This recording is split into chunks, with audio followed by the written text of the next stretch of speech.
नमस्कार, मी वर्षा चोपडे। 2500 वर्षापूर्वी भगवान बुद्धाच्या काळातली ही गोष्ट आहे। भगवंत एका गावी मुक्कामाला राहत होते।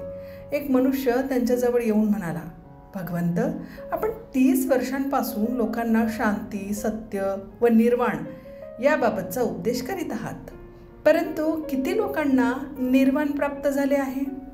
भगवंतांनी त्याची गोष्ट ऐकली आणि ते म्हणाले, तू मला येऊन भेट, तेव्हा तुझ्या प्रश्नाचे मी उत्तर देईन, परंतु एक काम कर।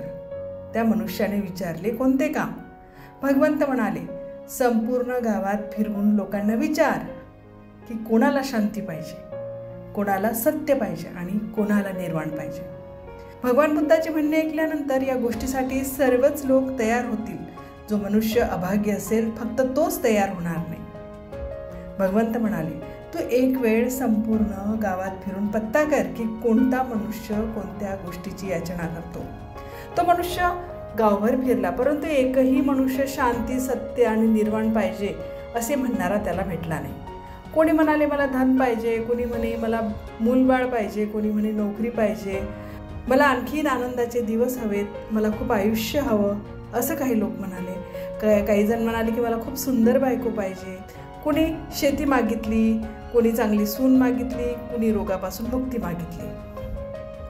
सर्व गाव फिरल्यानंतर प्रत्येक मनुष्य पाहिजे पाहिजे पाहिजे असंच म्हणत होता। तो मनुष्य निराश होऊन शेवटी भगवान बुद्धापाशी आला आणि म्हणाला, हे गाव अजब आहे। हे सर्व लोक फक्त त्यांना पाहिजे पाहिजे म्हणतात, परंतु कुणालाही शांती, सत्य आणि निर्वाण नको आहे। कुणीही मला याबाबत विचारलेही नाही। भगवान बुद्ध याच्यावर म्हणाले की यात आश्चर्य काहीही नाही। तुला जगात जास्त लोक असेच आढळतील, ज्यांना अधिकाधिक सुख पाहिजे, त्यांना शांती नको आहे। ते सुख मिळवण्यासाठी शांतीच्या विरुद्ध जातात। सुखाचा मार्ग शांतीचा मार्ग नाही। याचा भावार्थ असा की जगातील लोक सुख मिळवण्यासाठी हे पाहिजे, ते पाहिजे, असेच पाहिजे आणि मला नाही मिळालं नाही म्हणून दुःखी होतात। जगात शांती, सत्य आणि निर्वाण पाहिजे म्हणणारा कोणीही मिळत नाही। खूप कमी लोक ती असतात ज्यांना या गोष्टीची आवश्यकता असते। मानव प्राणी जे पाहिजे ते मागतच नाही आणि भलतेच मागतो, त्यामुळे तो दुःखी राहतो। म्हणून माणसाने आपले हित होईल आणि इतरांचेही हित होईल अशाच गोष्टी मागितल्या पाहिजेत।